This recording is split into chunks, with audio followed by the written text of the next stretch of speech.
Après la réunion, direction Montpellier pour les 30 prétendantes au titre de Miss France 2017. La presse régionale et les fans étaient présents pour découvrir les 30, ou plutôt les 29 jeunes femmes. Miss Réunion ayant dû aller consulter un médecin après une piqûre d'abeille sans gravité. Pour les candidates, c'est la dernière ligne droite avant l'élection du 17 décembre. Premier jour à Montpellier, conférence de presse, présentation aux Montpelliérains. C'est un vrai moment important parce que c'est une des premières fois sur scène tout ensemble. Elles vont rester à Montpellier jusqu'au 17 décembre, effectivement. On va réaliser, nous, un film, en fait, sur les Miss dans la région, ici à Montpellier, dans l'agglomération. Et puis surtout, eh bien, ce sont les répétitions, puisque 9 tableaux chorégraphiés à apprendre. Elles ne savent pas si elles feront partie des 12 ou des 5 ou, finalistes, donc elles doivent apprendre tous les tableaux du 17 décembre. Voilà une grande sportive, humble, malgré ce, adaptable, autonomie, désordonnée et un peu têtue. Devant les Montpelliérains, qui accueillent pour la première fois le concours, les Miss ont défilé, chaperonnées par Iris Mittenard, Miss France 2016, très présente auprès des candidates. Et on tente la main, c'est la première, encouragez-la. Claire Godard, elle pratique le sport en salle et a fait de la danse contemporaine pendant 8 ans.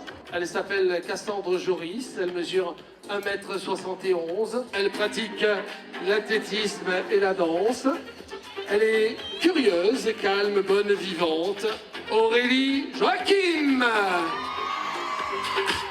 J'essaie de les motiver, j'essaie de leur apporter des conseils, elles me posent beaucoup de questions et moi mon rôle c'est de les accompagner dans cette aventure parce que j'étais là avant elles, je sais ce qu'elles vivent, j'essaie vraiment, je sais qu'on peut avoir des coups de blues etc. donc je les motive, je pense que c'est plus facile pour elles de me confier des choses, de me poser des questions parce qu'elles ont un peu peur de s'adresser à l'organisation, ça fait peur, c'est un peu les patrons et moi j'ai le même âge qu'elles, j'ai vécu la même expérience donc c'est vraiment le rôle de grande sœur et j'essaye de le faire tout le temps avec les jeunes femmes.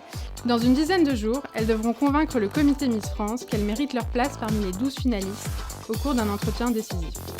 C'est une sorte de grand oral qu'elles viennent passer. Elles se coiffent, elles se maquillent toutes seules et elles se retrouvent devant une dizaine de membres du jury. Il y a des gens de l'organisation Miss France, il y a des gens de TF1, il y a le directeur artistique, il y a le chorégraphe, la productrice.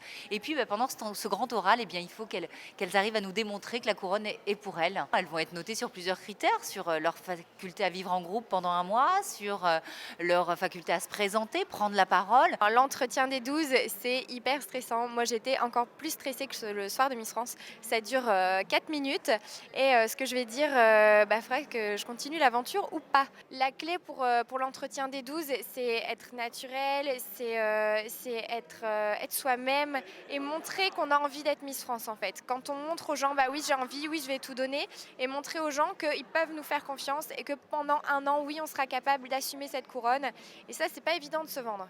Il y a des choses qui peuvent être rédhibitoires, oui, comme par exemple le mauvais comportement en groupe, ça c'est pas possible. Il faut savoir que nos chaperons aussi chaque jour prennent des petites notes sur chacune d'entre elles. En attendant le grand oral, les Miss profitent pleinement et cohabitent 24 heures sur 24. Mais tout n'est pas permis. À partir du moment où elles arrivent avec nous dans l'organisation, elles font partie de l'organisation et pour des raisons de sécurité, non, elles n'ont pas le droit de sortir de l'hôtel. Non, elles ne peuvent pas aller faire leur petite vie comme ça à droite à gauche sans en avertir les chaperons, les agents de sécurité. Nous, on a une responsabilité vis-à-vis des familles. Pour un souci d'équité et de responsabilité, eh bien, on les encadre jusqu'au 17 décembre.